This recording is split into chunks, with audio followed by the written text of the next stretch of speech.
Hello दोस्तों, स्वागत है आप सभी को डेली करंट अफेयर वाली क्लास में। आज तारीख 18 अप्रैल 2024 है और आज जितने भी सारे तरह के करंट अफेयर के क्वेश्चंस बन सकते थे उन सारे के सारे इस क्लास में इंक्लूड है।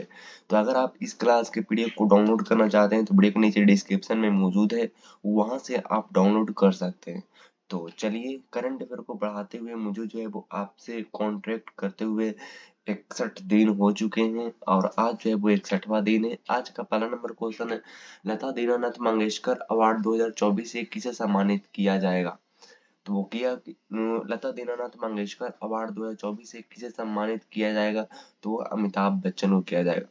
आपको पता होगा कि लता दीनानाथ मंगेशकर अवार्ड जिन्हें स्वर कोकिला भी कहा जाता, अमिताभ बच्चन को लता दीनानाथ मंगेशकर अवार्ड 2024 से सम्मानित किया जाएगा। लता दीनानाथ मंगेशकर पुरस्कार से सम्मानित होने वाले अन्य कलाकार की बात करते हैं तो अभिनेत्री पद्मिनी कोल्हापुरी जो कि सिनेमा के क्षेत्र में है, उनको सम्मानित किया गया। उसके बाद में रूप रूप कुमार राठौर जो कि संगीत क्षेत्र से है, उनको जो है वो आपका लता दीनानाथ मंगेशकर अवार्ड से सम्मानित किया गया। उसके बाद में आपका संगीतकार ए आर रहमान, भारतीय संगीत के क्षेत्र में इनको मिला। अभिनेता रणदीप हुड्डा को आप लोग जो है वो जानते होंगे। ये मूवी में काम करते हैं। तो अभिनेता रणदीप हुड्डा जो आपका है, वेस्ट फिल्म प्रोडक्शन और एक्टर का विशेष पुरस्कार इनको मिला। मराठी अभिनेता अशोक सराफ जिन्हों की सिनेमा के क्षेत्र में मिला। अभिनेता अतुल परचूरे जो कि सिनेमा के क्षेत्र में इनको भी मिला।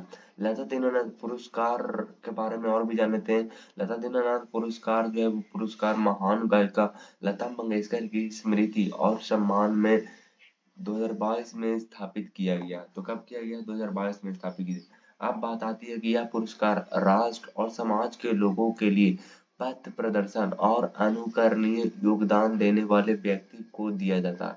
2022 में यह पुरस्कार शुरू किया गया था, सबसे पहले शुरू किया गया था जैसे कि मैंने आपको बताया। और सबसे पहले ये पुरस्कार जो मिला था वो किसको मिला था? तो आप कहेंगे पीएम नरेंद्र मोदी को सबसे पहले मिला था और 2023 में आशा भोसले को मिला। उसके बाद में 2024 में आप देख ही रहे हैं। तो बिल्कुल इसको याद रखिएगा, अमिताभ बच्चन जो है वो सम्माननीय किए हैं। लता दीनानाथ मंगेशकर अवार्ड इनको दिया गया है और बाकी इनको दिया गया है, बाकी आप देख सकते हैं। अब हाल ही में जो है वो पीएम मोदी को हाल ही में जो वो पुरस्कार हाल ही में किसको किसको मिला है उनसे हम देख लेते हैं। तो पीएम मोदी को भूटान का ऑर्डर ऑफ द ड्रूक ग्वालपो पुरस्कार हाल ही में सम्मानित किया गया है। डॉक्टर उमा रेले जिनको महाराष्ट्र गौरव पुरस्कार मिला है। उसके बाद में टी एम कृष्णा जो कि संगीत कला निधि पुरस्कार इनको मिला है। रतन टाटा जो कि पीवी नरसिम्हा राव मेमोरियल पुरस्कार मिला। एम सोमनाथन जो कि केपीपी नाम्बियार पुरस्कार मिला। आज का दूसरा नंबर क्वेश्चन है, इसके बारे में आपने जाना कुछ यहाँ पे अगर ट्रिक इस्तेमाल कर सकते हैं तो ट्रिक भी इस्तेमाल कर सकते हैं, जैसे कि लता दीनानाथ मंगेशकर अवार्ड।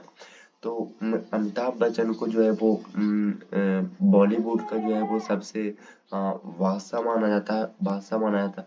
और बादशाह जो होती है वो किसी से झगड़ा नहीं करती है, मतलब कि एकदम से थी मतलब कि मंगल टाइप के, एकदम क्या कह सकते हैं, मंगल टाइप का मतलब कि एकदम एकदम एकदम मौन टाइप की रहती है, कुछ इस तरीके से।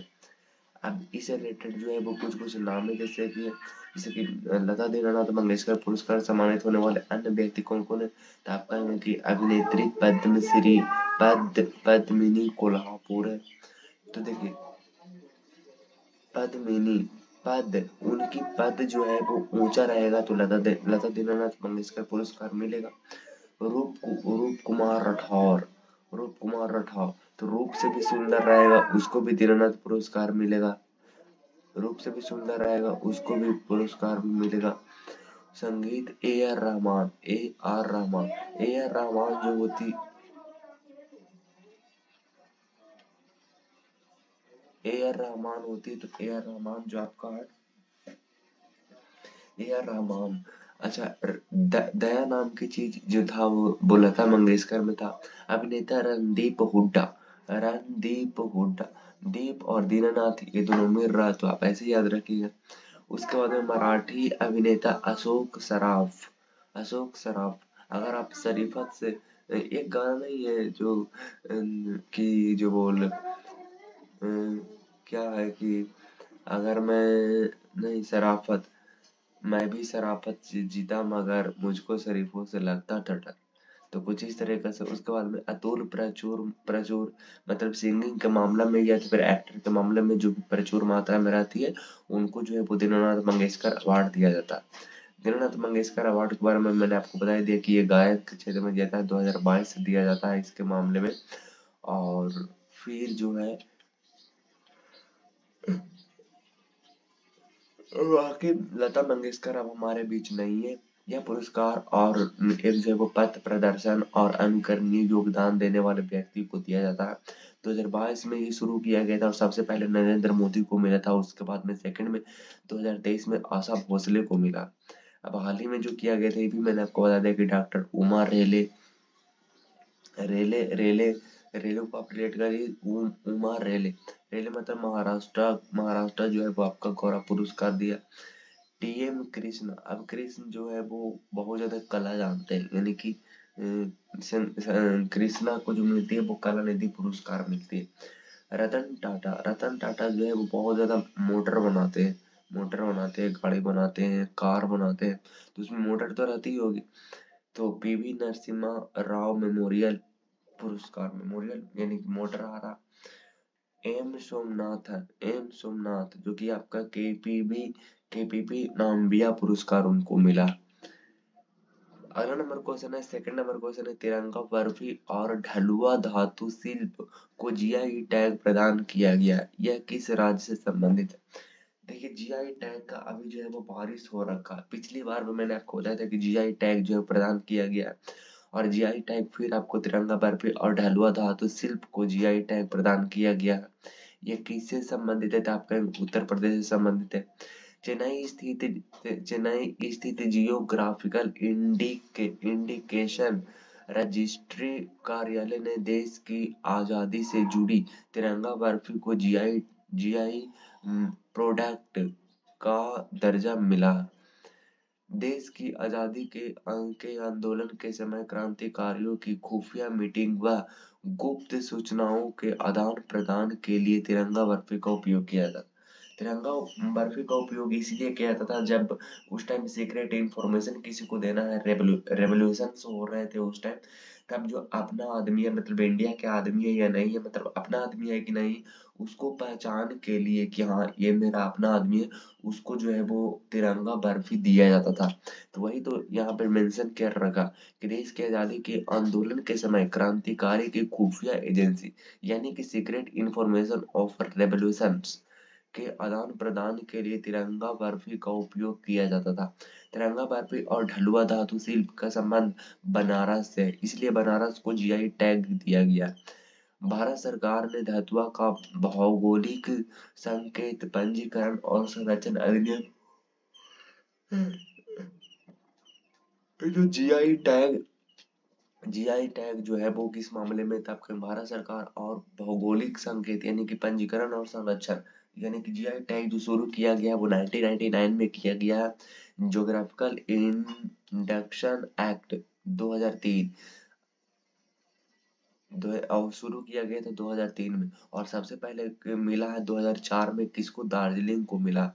जीआई टैग 10 साल के लिए मिलता है, 10 साल के लिए वैलिड रहता है, 10 साल के बाद इनवैलिड हो जाती है। भौगोलिक संकेत रजिस्ट्री का हेडक्वार्टर जो है, यानी कि जीआई टैग का हेडक्वार्टर है वो आपका चेन्नई में है। तो सबसे अधिक जीआई टैग लेने वाला जो राज्य अभी तक भारत में है वो 71 जीआई टैग के साथ उत्तर प्रदेश है, और दूसरे स्थान पर तमिलनाडु में है जीआई टैग जिसमें 58 जीआई टैग मौजूद है। सबसे अधिक जीआई टैग प्राप्त करने वाला कोई अगर क्षेत्र है तो वो है वाराणसी है। वाराणसी में जीआई टैग उत्पादों की संख्या 32 है। 2024 में दिए गए जीआई टैग के बारे में बात करते हैं। तो सितार और तानपुरा के मामले में महाराष्ट्र को मिला है। उसके बाद माजुली मुखौटा और आपका पांडुलिपि पेंटिंग, इन दोनों के लिए असम को मिला। उसके बाद में 2024 में दिए गए जीआई टैग के और भी वादे देख लेते हैं कि क्रोकेट फीता शिल्प जो कि आंध्र प्रदेश को मिला है, और चांदी तारकसी और लांजिया सौरा पेंटिंग, इन दोनों के लिए मिला है उड़ीसा को मिला है। आज का तीसरा नंबर क्वेश्चन है, भारत की पहली हाइब्रिड पिच का निर्माण कहाँ किया गया है? तो वो किया गया धर्मशाला, हिमाचल प्रदेश में किया गया। Himachal Pradesh cricket association stadium में एक नई प्रकार की हाइब्रिड पिच स्थापित की है, मतलब हाइब्रिड टाइप की होगी। हाइब्रिड पिच को SIS ग्रास नामक कंपनी नीदरलैंड द्वारा स्थापित किया गया है। हाइब्रिड पिच को सिलाई हुई पिच भी कहा जाता है। क्या कहा था? सिलाई हुई पिच कहा जाता है। हाइब्रिड पिच को कम मरम्मत की आवश्यकता होती है, कोई खास नहीं होती है, मतलब हाइब्रिड टाइप की होती, मतलब फट से तैयार हो जाती है। और उसके बाद है कि हाल ही में 2024 में प्रथम जो हुआ है उसके मामले में बात कर लेते हैं। तो देश की पहली अंडर वाटर, मैंने आपको पिछले वीडियो में भी बताया था कि देश की पहली अंडर वाटर मेट्रो की शुरुआत जो होती है वो कोलकाता में हुई थी, और BSF की पहली महिला स्नाइपर जो बनी है वो आपका सुमन कुमारी बनी है। और भारत की पहली ड्राइवरलेस मेट्रो ट्रेन की शुरुआत जो हुआ है वो आपका बेंगलुरु में की गई है। और भारत का UPI स्वीकारने वाला पहला यूरोपीय देश कोई है तो वो है आपका फ्रांस। दुनिया की पहली 3D प्रिंटिंग मस्जिद का अनावरण सऊदी अरबिया ने किया है। और उसके बाद भारत का पहला आयुर्वेदिक कैफे जो खोली गई है वो न्यू दिल्ली में खोली गई, जहाँ पे आपको जो है वो सब चीज आयुर्वेदिक का मिलेगा। भारत के पहले स्किल इंडिया सेंटर का उत्पादन उड़ीसा में की गई है। और ट्रैफिक ऑडिट करने वाला पहला राज्य जो बना है वो आपका अपना बिहार बनी है। चलिए आज के चौथे नंबर क्वेश्चन के ओर चलते हैं। ग्लोबल फॉरेस्ट वॉच के अनुसार भारत में कितना ब्रिज क्षेत्र नष्ट हो गया? According to Global Forest Watch, how much tree cover has been lost in India? तो आप कहेंगे कि 2.33 मिलियन हेक्टेयर जो है वो फॉरेस्ट जो है वो नष्ट हो चुका। Global forest watch monitoring project में आंकड़ों के अनुसार 2000 के बाद से भारत में 2.33 मिलियन हेक्टेयर ब्रिज क्षेत्र कम हो गए। भारत के कुल ब्रिज क्षेत्र में 6% की कमी को दर्शाता है। 2002 से 2023 तक देश में 4,14,000 हेक्टेयर जंगल नष्ट हो गए। बहुत ही दुख की बात है कि लोग काटते हैं लेकिन लगाते नहीं है। जो इसी अवधि में कुल ब्रिज अनावरण का जो है वो आपका 18% है। असम राज्य में सर्वाधिक ब्रिज अनावरण हानि हुआ। तो सबसे ज्यादा किसी राज्य में हुआ तो वो किस में हुआ? असम में हुआ। असम में लगभग बता दे तो आपका 3,24,000 हेक्टेयर का सबसे अधिक ब्रिज अनावरण का नुकसान पाया गया है। और जो है वो सबसे इस मामले में सबसे नंबर 1 पर आते हैं मिजोरम आते हैं। उसके बाद में असम के बाद आते हैं, तो असम के बाद उसके बाद आते हैं आपका मिजोरम आते हैं, जहाँ पे आपका 312 हेक्टेयर जो है वो आपका पेड़ों की जो है वो अनावरण हानि पहुंचा है। उसके बाद में अरुणाचल प्रदेश है 262,000। उसके बाद में आपका नागालैंड जहाँ पे 259 हेक्टेयर में वन खत्म हो गया। उसके बाद में मणिपुर आती है 240 हेक्टेयर के साथ। भारत वन स्थिति रिपोर्ट के मामले में 2021 में जो रिपोर्ट आया था, देश में कुल वन एवं वृक्षावरण जो आपका है वो आपका था 8,09,537 वर्ग किलोमीटर, जहाँ पे लगभग आपका जो है वो कुल देश में कुल वन एवं मतलब देश में कुल जो वन है उसकी एरिया की बात करते तो मात्र 24.62 है, यानी कि 8,09,537 वर्ग किलोमीटर में। और देश में कुल देश में कुल वनावरण जो हुआ है वो आपका हुआ है 7,13,789 वर्ग किलोमीटर, यानी कि 21.71%। सर्वाधिक मैंग्रोव वन क्षेत्र वाले राज्य जो है, सबसे ज्यादा जो है वो आपका पश्चिम बंगाल है, जहाँ पे 42.33 है। और उसके बाद में गुजरात है जहाँ पे 23.54 है। और उसके बाद में अंडमान निकोबार है जहाँ पे 12.34 है। सर्वाधिक वन क्षेत्र वाले राज्य जो है, सर्वाधिक वन क्षेत्र वाले राज्य आपको मैंने आपको बताया मध्य प्रदेश, उसके बाद में अरुणाचल प्रदेश, उसके बाद में छत्तीसगढ़ है। सबसे कम वन क्षेत्र वाले जो राज्य है वो आपका हरियाणा है, जहाँ पे मात्र 1603 किलोमीटर स्क्वायर में। और उसके बाद पंजाब में 1847 किलोमीटर है। उसके बाद में आपका गोवा में है 2244 है। हरियाणा से ज्यादा गोवा में है। वनावरण में वृद्धि दिखाने वाले शीर्ष राज्य जो है, हाँ मतलब, हाँ उसी के मामले में सबसे पहले जो आती है वो आती है, हाँ वनावरण में सबसे पहले तो आंध्र प्रदेश आती है, जहाँ पे मात्र जो है वो 647 किलोमीटर स्क्वायर में।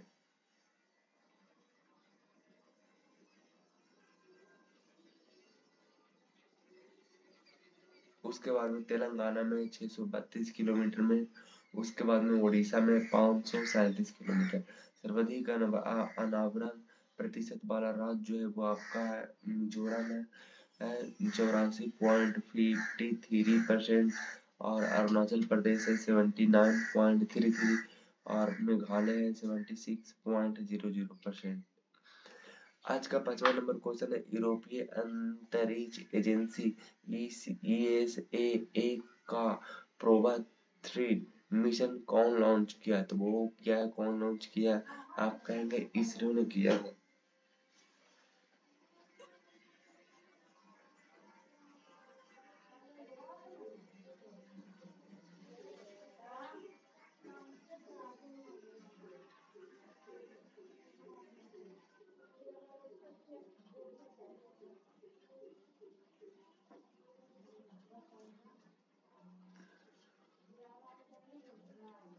तो इसरो है। भारत की अंतरिक्ष एजेंसी सितंबर 2024 में यूरोपीय अंतरिक्ष एजेंसी ईएसए के प्रोबा 3 मिशन को लॉन्च करने के लिए तैयार है। प्रोबा 3 मिशन सूर्य का अध्ययन अध्ययन करेगा और उसके बाद जो है वो डाटा हमारे पास भेजेगा। प्रोबा 3 मिशन 2 उपग्रह मिलकर 144 मीटर लंबा उपकरण बनाएंगे, जिसे सोलर कोरोनोग्राफ के नाम से जाना जाएगा। प्रोबा 3 मिशन को इसरो द्वारा संचालित के पीएसएलवी एक्सएल रॉकेट का उपयोग करके लॉन्च किया जाएगा। भारत का सौर मिशन आदित्य 11 भारत ने, ये जो है वो 11 सबसे पहले शुरू हुआ था, वो भी शुरू हुआ था रूस की मदद से। भारत ने 2 सितंबर 2023 को अंतरिक्ष में सूर्य के अन्वेषण के लिए एक सौर मिशन भेजा था। इसे अपने अंतिम गंतव्य तक पहुंचने में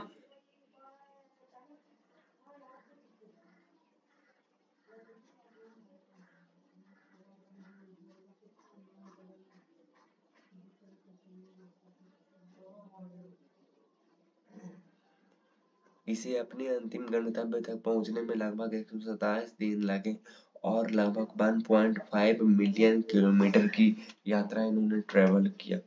अब इसरो के बारे में जाने थे। इसकी स्थापना जो हुई थी, गठन जो हुआ था, वो हुआ था आपका 15 अगस्त 1969 में। कब हुआ था? 1969 में हुआ था।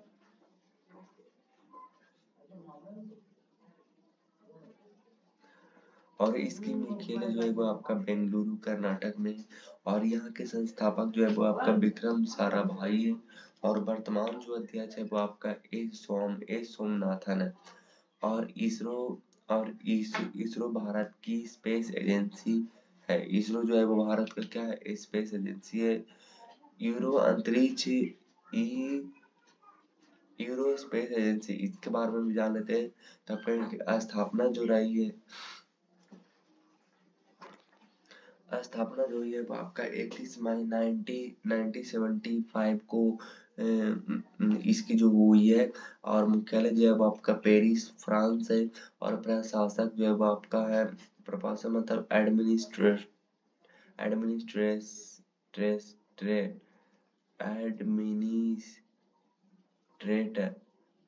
जोसेफ एस वैंकर है। अब भारत में प्रमुख थर्मल पावर के बारे में बात करते हैं। तो थर्मल पावर का मतलब होता है कोयला। तो मुद्रा थर्मल पावर प्लांट जो आती है, मुद्रा थर्मल पावर भारत में प्रमुख थर्मल पावर प्लांट जो आती है, सबसे पहले जो आती है वो मुद्रा थर्मल पावर पॉइंट जो कि गुजरात में मौजूद है। उसमें जो कि मतलब थर्मल पावर मतलब होती है कि जो कोयला से जो है वो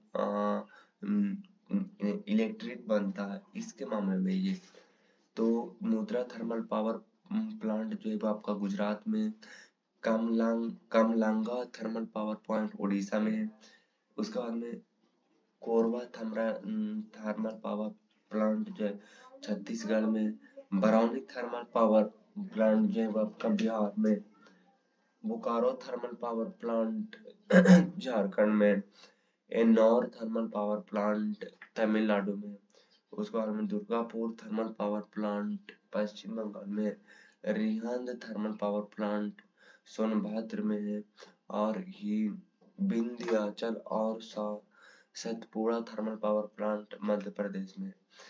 अगला नंबर क्वेश्चन है, कहता है कि राम राज्य वेबसाइट की शुरुआत किस राजनीतिक पार्टी ने शुरू की है?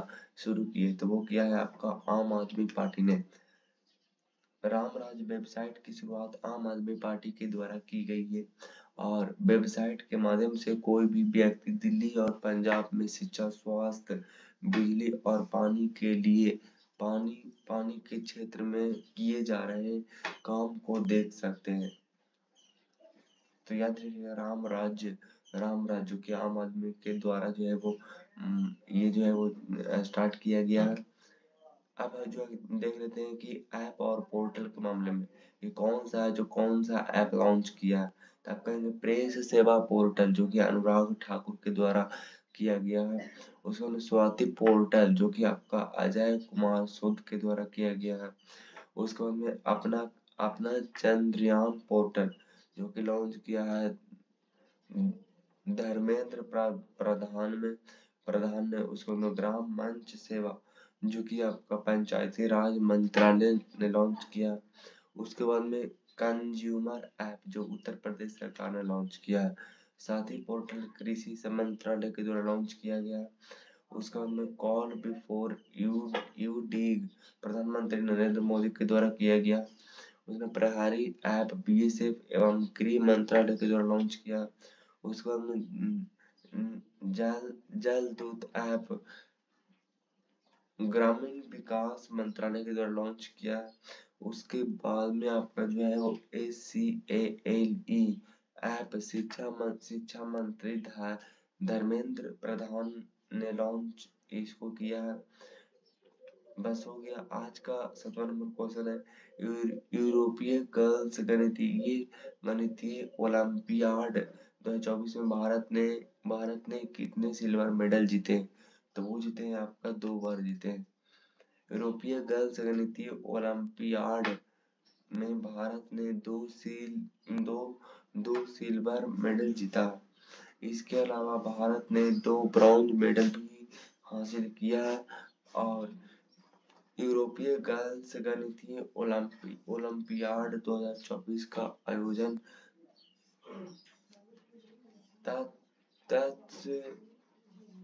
तत्काल तूतिको जॉर्जिया में किया गया। रश्मि कुमारी ने राष्ट्रीय महिला कैरम खिताब जीता है। उसके बाद में स्टेफानोस सित्सिपास ने कैस्पर रूड को हराकर 4 साल में तीसरी बार क्ले कोर्ट मोंट कार्लो मॉन्टर्स जीता है। उसके बाद में शरद कमल जो है वो आपका पेरिस ओलंपिक 2024 में भारतीय ध्वजवाहक होंगे। इंडिया वेल्स एटीपी टूर्नामेंट में कार्लोस अल्कराज ने जीता। अगला नंबर है कि आपका लोंगटे महोत्सव किस राज्य में मनाया जाता है? तो मनाया था अरुणाचल प्रदेश में। लोंगटे त्योहार अरुणाचल प्रदेश में नीसी जनजाति द्वारा मनाया जाने वाला एक अनोखा आदिवासी त्योहार है। इस उत्सव के बाद जानवरों की बलि नहीं दी जाती है। अरुणाचल प्रदेश में सबसे बड़ा जातीय समूह निवासी समूह है। स्थिति झूम खेती करनी है तो आपका चावल, बाजरा, मक्का, आलू और विभिन्न सब्जियां उगाते हैं। अब अरुणाचल प्रदेश में अन्य त्योहार की बात देख लेते हैं। अरुणाचल प्रदेश में लोसर महोत्सव, उसके बाद में त्योग्यार्य महोत्सव, उसके बाद में साका दावा, उसके बाद में दुखवा तेसेसी, उसके बाद में लहावा ड्यूचेन, ग्रैंड नाम मचो, उसके बाद में न्यू कोम यूलो, उसके बाद में मोपिन, उसके बाद में सोलुंग, उसके बाद में ओरिया। विश्व हेमोफीलिया दिवस कब मनाई जाती है? तो वो मनाई जाती है 17 अप्रैल को मनाई जाती है। यानी कि कल के दिन जो है वो 17 अप्रैल को जो मनाई जाती है विश्व हेमोफीलिया दिवस मनाई जाती है। प्रत्येक वर्ष 17 अप्रैल को विश्व हेमोफीलिया दिवस मनाया जाता है। हेमोफीलिया के बारे में जागरूकता बढ़ाने के लिए दिवस मनाया जाता है। और थीम जो है वो 2024 में सभी के लिए समान पहुंच, सभी रक्तस्राव विकारों की पहचानना। उसको विश्व हेमोफीलिया दिवस की स्थापना 1989 में वर्ल्ड फेडरेशन ऑफ हीमोफीलिया के द्वारा की गई थी। हीमोफीलिया एक दुर्लभ रक्तस्राव विकार है जिसमें रक्त धक्का ठीक से नहीं होता। एक जो थे वो आपका एक रानी हुआ करते थे। चलिए उसके बाद में हीमोफीलिया का वर्तमान कोई भी इलाज नहीं है। हीमोफीलिया ए और बी सबसे सामान्य है। प्राचीन मिस्र में हीमोफीलिया के मामले पाए गए हैं और इंग्लैंड की रानी विक्टोरिया हीमोफीलिया के बाग थे। हीमोफीलिया में ये होते है कि आपके बॉडी में जो है ब्लड जो है वो रुक ही नहीं पाती है। तो ये इंग्लैंड की रानी जो है वो विक्टोरिया हीमोफीलिया विक्टोरिया में थी, तब इसीलिए इसको कहा जाता है। और भी कहा जाता है शाही बीमारी भी कहा जाता है। अब अप्रैल में जितने भी सारे तरह के दिवस मनाए जाते हैं उन सब की लिस्ट है। जैसे 10 अप्रैल को विश्व होम्योपैथिक दिवस मनाई जाती है। उसके बाद में 11 अप्रैल को राष्ट्रीय सुरक्षा मातृत्व दिवस मनाई जाती है। उसके बाद में 13 अप्रैल को जलियांवाला बाग मनाई जाती है। उसके बाद में 17 अप्रैल को मनाई जाती है विश्व हेमोफीलिया दिवस मनाई जाती है। आज का लास्ट नंबर क्वेश्चन कहता है भारत पे के मुख्य कार्यकारी अधिकारी सीईओ कौन बने?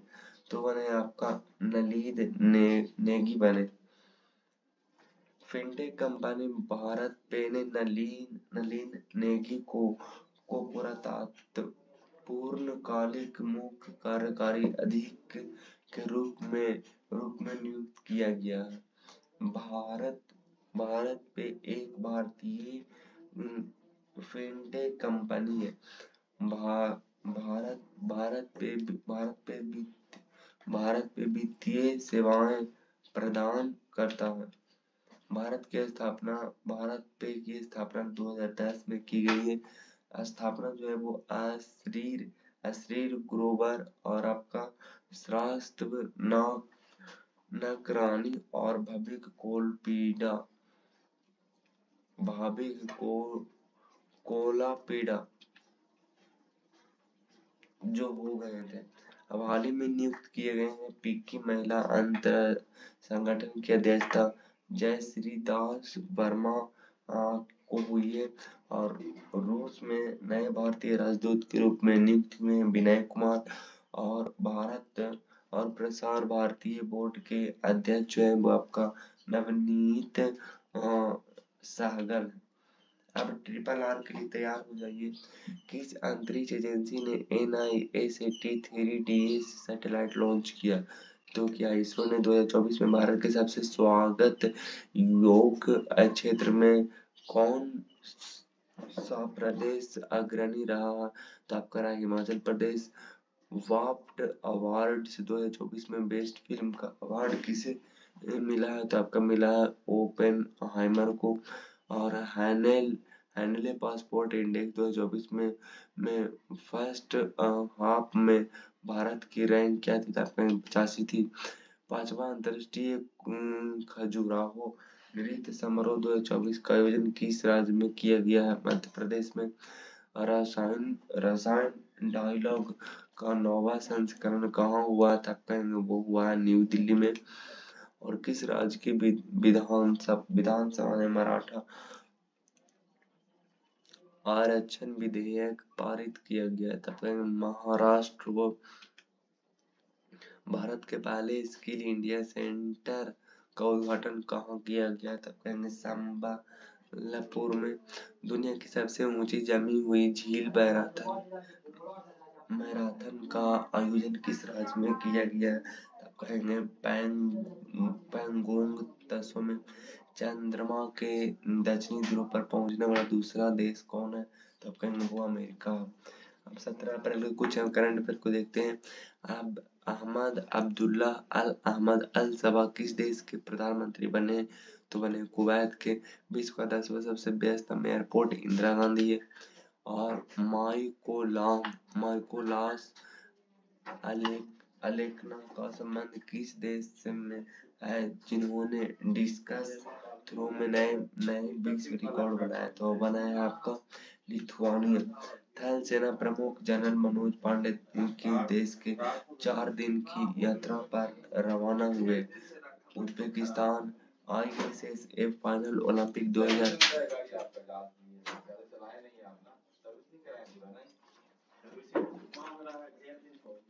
क्वालिफिकेशन चैंपियनशिप का पहला जो है वो गोलिया में कौन सा मेडल जीता?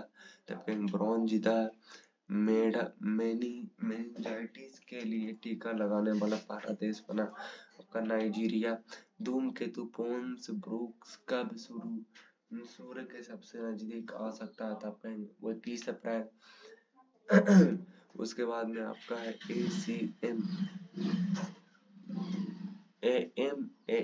ACM ड्यूरिंग पुरस्कार 2023 से किसे सम्मानित किया गया? तो AB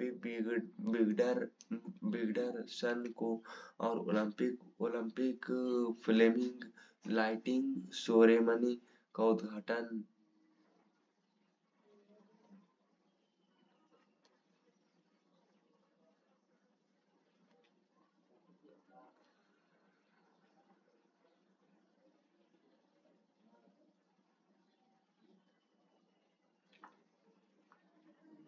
उसके बाद में डेरेक अंडरवुड किस देश के क्रिकेटर से जिनका हाल ही में निधन हो गया था? वो इंग्लैंड के थे।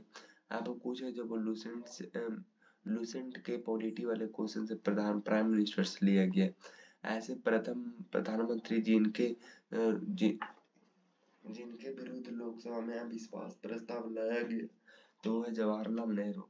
लोकसभा चुनाव में पराजित होने वाले जो प्रथम प्रधानमंत्री जी थे वो आपके इंदिरा गांधी थे।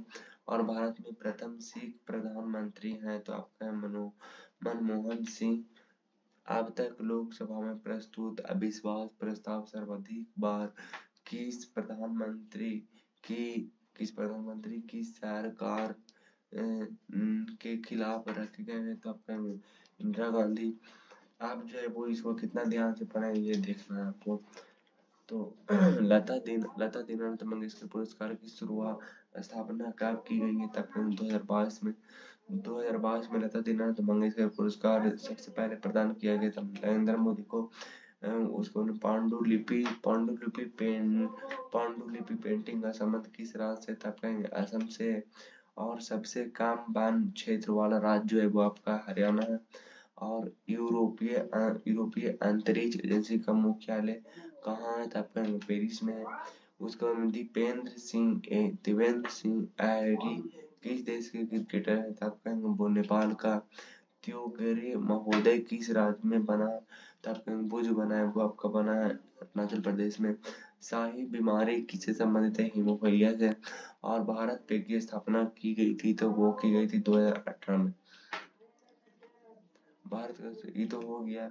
अब आज का सवाल है सबसे ज्यादा अधिक ये टैग प्रदान करने वाला देश कौन है? और सब्सक्राइब नहीं किया तो सब्सक्राइब कर दीजिए टेलीग्राम ग्रुप को। बाकी मुलाकात होगी नेक्स्ट वीडियो में next topic. All the best. जय हिंद, वंदे मातरम।